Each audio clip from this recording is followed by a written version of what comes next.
speaking to you from the Cabinet Room at 10 Downing Street. This morning, the British ambassador in Berlin handed the German government a final note stating that unless we heard from them by 11 o'clock, that they were prepared at once to withdraw their troops from Poland, a state of war would exist between us. I have to tell you now that no such undertaking has been received. This country is at war with Germany. You can imagine what a bitter blow it is to me that all my long struggle to win peace has failed. Yet I cannot believe that there is anything more or anything different that I could have done and that would have been more successful. Up to the very last, it would have been quite possible to have arranged a peaceful and honorable settlement between Germany and Poland. But Hitler would not have it. He had evidently made up Poland whatever happened. And although he now says he put forward reasonable proposals which were rejected by the Poles, the proposals were never shown to the Poles, nor to us. And though they were announced in the German broadcast on Thursday night, Hitler did not wait to hear comments on them, but ordered his troops to cross the Polish frontier the next morning. His action shows convincingly that there is no chance of expecting that this man will ever give up his practice of using force against his will. He can only be stopped by force. And we in France are today, in fulfillment of our obligations, going to the aid of Poland, who is so bravely resisting this wicked and unprovoked attack upon her people. We have a clear conscience. We have done all that any country could do to establish peace. The situation in which no word given by Germany's ruler could be trusted, and no people or country could feel itself safe, had become intolerable. And now that we have resolved to finish it, I know that you will all play your part with calmness and courage.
Mr. Speaker, on Friday evening last, I received His Majesty's commission to form a new administration. It was the evident wish and will of Parliament and the nation that this should be conceived on the broadest possible basis, and that it should include all parties, both those who supported the late government and also the parties of the opposition. I have completed the most important part of this task. A war cabinet has been formed of 5 members, representing, with the Liberal opposition, the unity of the nation. The 3 party leaders have agreed to serve either in the war cabinet or in high executive office. It have been filled. It was necessary that this should be done in one count of the extreme urgency and rigor of events. A number of other key positions were filled yesterday, and I am submitting a further list to His Majesty tonight. I hope to complete the appointment of the principal ministers during tomorrow. The appointment of the other ministers usually takes a little longer, but I trust that when Parliament meets again, this part of my task will be completed, and that the administration will be complete in all respects. Sir, I considered it in the public interest to suggest that the House should be summoned to meet today. Mr. Speaker agreed and took the necessary steps in accordance with the powers conferred upon him by the resolution of the House. At the end of the proceedings today, the adjournment of the House will be proposed until Tuesday, the 21st of May, with, of course, provision for earlier meeting if need be.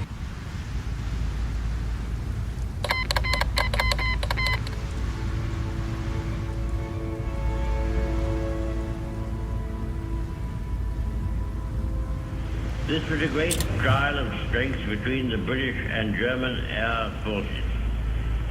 Can you conceive a greater objective for the Germans in the air than to make evacuation from these beaches impossible? And to sink all these ships which were displayed almost to the extent of thousands. Could there have been an objective of greater military importance and significance for the whole purpose of the war than this?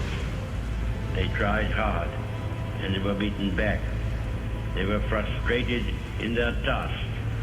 We got the army away, and they have paid for any losses which they have incurred.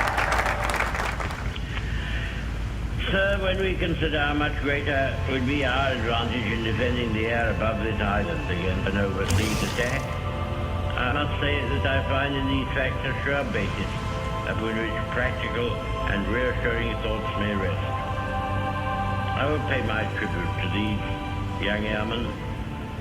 The great French army was very largely, for the time being, cast back and disturbed by the onrush of a few thousands of armored vehicles. May it not also be that the cause of civilization itself will be defended by the skill and devotion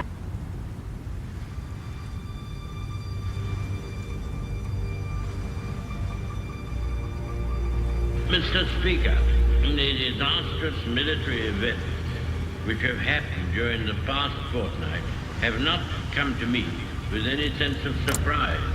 Indeed, I indicated a fortnight ago as clearly as I could to the House that the worst possibilities were open. And I made it perfectly clear that whatever happened in France would make no difference to the resolve of Britain and the British Empire to fight on, if necessary for years, if necessary alone. I have thought it right upon this occasion to give the House and the country some indication of the solid, practical ground upon which we base our inflexible resolve to continue the war. There are a good many people who say, never mind, win or lose, sink or swim, better die than submit to tyranny, and such a tyranny. and I do not dissociate myself from them. But I can assure them that our professional advisors of the three services unitedly advise that we should carry on the war, and that there are good and reasonable hopes of final victory. We have fully informed and consulted all self-governing dominions. These great communities, far beyond the oceans, who have been built up on our laws and on our civilization, and who are absolutely free to choose their course, but are absolutely devoted to the ancient motherland, and who feel themselves inspired by the same emotions which lead me to stake our all upon duty and honor. We do not yet know what will happen in France, or whether the French resistance will be prolonged, both in France and in the French Empire overseas. The French government will be throwing away great opportunities and casting adrift their future if they do not continue the war in accordance with their treaty obligations, from which we have not felt able to release it. The House will have read the historic declaration in which it is the desire of many Frenchmen and of our own hearts we have proclaimed our willingness at the darkest hour in French history to conclude a union of common citizenship in this struggle. However matters may go in France, or with the French government, or other French governments, we in this island and in the British Empire will never lose our sense of comradeship with the French people. If we are now called upon to endure what they have been suffering, we shall emulate their courage. And if final victory rewards our toils, they shall share the gains. Aye, and freedom shall be restored to all. We abate nothing of our just demands. Not one jot or tittle do we recede. Czechs, Poles, Norwegians, Dutch, Belgians have joined their causes to our own. All these shall be restored. But General Weygand calls the Battle of France is over. I expect that the Battle of Britain is about to begin. Upon this battle depends the survival of Christian civilization. Upon it depends our own British life and the long continuity of our institutions and our empire. The whole fury and might of the enemy must very soon be turned on us. Hitler knows that he will have to break us in this island or lose the war. If we can stand up to him, all Europe may be free, and the life of the world may move forward into broad, sunlit uplands. But if we fail, then the whole world, including the United States, including all that we have known and cared for, will sink into the abyss of a new dark age, made more sinister and perhaps more protracted by the lights of perverted silence. Let us, therefore, brace ourselves